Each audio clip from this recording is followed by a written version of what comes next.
পুজো সেরে এসে রান্না বাড়ি কমপ্লিট হয়ে গেল। কি কি রান্না করেছি দেখো, একদম শর্টকাট রান্না আজকে। আলু ভাজা আর টমেটো আলু দিয়ে বড়ি দিয়ে ডাল করেছি। শুভ সকাল বন্ধুরা, তোমরা সবাই কেমন আছো? আশা করি খুব ভালো আছো। আর আমিও খুব ভালো আছি তোমাদের আশীর্বাদে।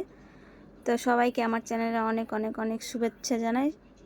শুভ সকালের তো অনেক শুভেচ্ছা রইল সবার জন্য।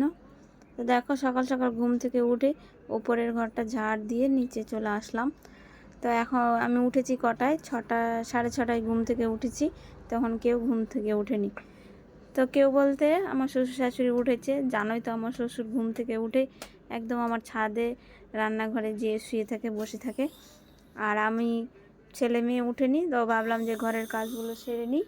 তো সেই জন্য উপরের ঘর ঝাড়টা দিয়ে নিচে দেখলে যে নিচের ঘরটা ঝাড় দিলাম। তো ভাবলাম যে ঝাড় দিয়ে নিলাম, একটু মুছেও নিই। তো দেখলে বালতিতে জল নিয়ে সার্ফ নিয়ে মুছছি ঘরটা। আর দেখছো আমার চোখের নিচটা কি অবস্থা? হ্যাঁ, দেখতে পাচ্ছ না তো? অবশ্যই ভাবছো যে দিদিভাই কেন চোখের নিচটা মুছলো না। হ্যাঁ, আমার চোখের নিচে মোছার একদম অবস্থা খুব খারাপ। মানে কি বলবো, মানে আমার ঘরে দেখতেই পাচ্ছ ঘরের জায়গা কতটুকু, আরও ছোট ছিল, তবু এখন একটু হয়েছে এটা ওটা বের করে। যাই হোক, আমার চোখের তলে মোছার মতো অবস্থা নেই। অন্য কোনো একদিন তোমাদেরকে দেখিয়ে দেবো। তো দেখো ঘরটার মুছে চলে আসলাম এই যে সিঁড়ির কাছে। ব্রাশ করতে করতে ভাবলাম যে ব্রাশ করতে করতে যাই, ছেলে মেয়েকে ডাক দিই। ছেলে তো উঠবে না, আর ছেলেকে ডাকবো না, ছেলে উঠলেই শুধু শয়তানি করে। তো মেয়েকে ডাকবো একটু ক্যামেরাটা ধরার জন্য। তো ব্রাশ করতে করতে দেখো মেয়েকে ডাকছি যে উঠ ঘুম থেকে, একটু ফোনটা ধরবি। তো বলে আমি এখন নিচে যাব, কারণ স্নান টান সেরে তারপর আবার পুজো করতে হবে, রান্না করতে হবে, সেগুলোও তো ব্যাপার আছে না। তো সেই জন্য আমি এখন নিচে যাব। তো প্লিজ তোমরা ভিডিওটি কেউ স্কিপ করো না, পুরো ভিডিওটি দেখতে থাকো। তো চলো স্নান টান সেরে নিই। তো সকালের কাজকর্ম সব সেরে স্নান টান সেরে নিয়েছি। আজকে তাড়াতাড়ি পুজোটা করে নিই। প্রত্যেকটা দিন তো দেরিতে করলে হবে না, না, সেই জন্য তাড়াতাড়ি করছি। আর বেশিরভাগ দিনই আমি সকালেই পুজো করি, আমি করি, আমার শাশুড়ি মা করে। তো মাঝে মধ্যে ওই যে দেরিতে করি, কালকে দেখলে কত দেরিতে পুজো করলাম, 11টার দিকে।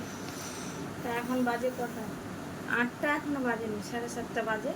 তো ভাবলাম যে কাজকাম হয়ে গেছে, স্নানটা সেরে তারপর পুজোটা সেরে তারপর রান্নার দিকে যাব। তো দেখো স্নান হয়ে গেছে, তো চলো পুজোটা সেরে নিই, তারপর রান্নার দিকে যাব।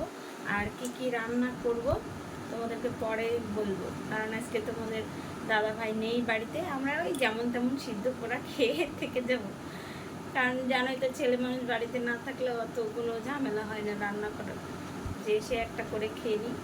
তো যাই হোক, রান্নার পরে তোমাদেরকে দেখাবো, তারপরে পুজোটা সেরে নিই।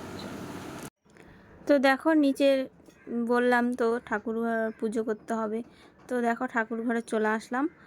আর এসে আগে গোপালদেরকে উঠালাম, 3 ভাইকে উঠিয়ে টুটিয়ে দেখো আমি ঠাকুর ঘরটা মুছে ঝাড় দিয়ে নিলাম প্রথমে, তারপর মুছে নিলাম।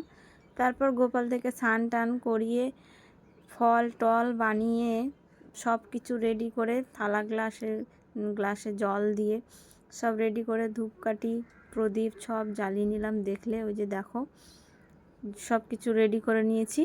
এবার দেখো ঠাকুরের কাছে আসনগুলো দিয়ে দিচ্ছি, কারণ ঠাকুর আসন দিয়ে তারপরে থালা গ্লাসগুলো দিয়ে দেব, তারপর ভোগ নিবেদন করে দেব। তো দেখো সবার কাছে আসন পাতা হয়ে গেছে, আসনগুলো পেতে দিয়েছি।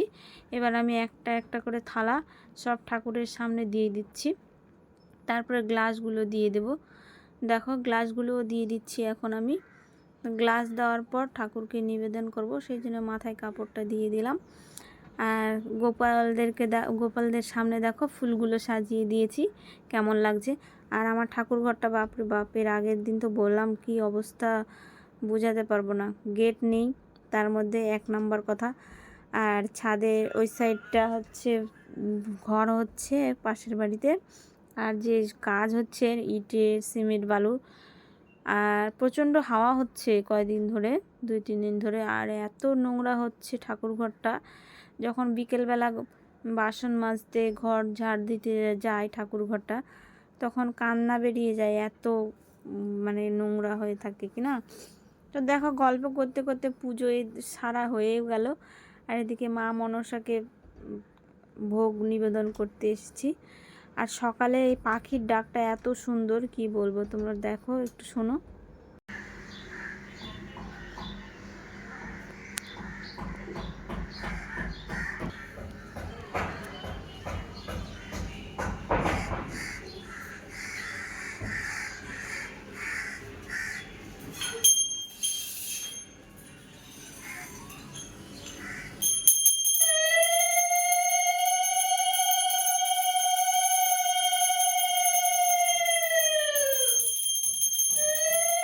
তো দেখো ওই দিকটা পুজো সেরে তো এইদিকে চলে আসলাম, দেখলে।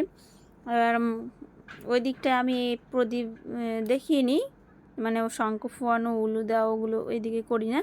এখানে মাকে যখন ভোগ নিবেদন করি তখনই উলু শঙ্খ মানে সব একসঙ্গে করে নিই, ওই ঠাকুরগুলোকেও আর মাকেও। তো দেখো প্রদীপ দেখিয়ে ধূপকাঠি দেখিয়ে নিলাম, শঙ্খটা ফু দিয়ে আমার আর একটা কাজ আছে, সেটা হলো কি যে তুলসী গাছে জল দেওয়া, তুলসী দেবীকে খেতে দেওয়া। তো ওটা রেগুলার করতেই হয়, করতে করিও। যাই হোক, দেখো শঙ্খটা বাজিয়ে এখন প্রণামটা সেরে নিয়ে তুলসী গাছে জল দিয়ে খেতে দিয়ে আমি চলে যাব নিচে আবার রান্নার জোগাড় করতে। পুজো সেরে এসে রান্না বাড়ি কমপ্লিট হয়ে গেল। কি কি রান্না করেছি দেখো, একদম শর্টকাট রান্না আজকে। আলু ভাজা আর টমেটো আলু দিয়ে বড়ি দিয়ে ডাল করেছি।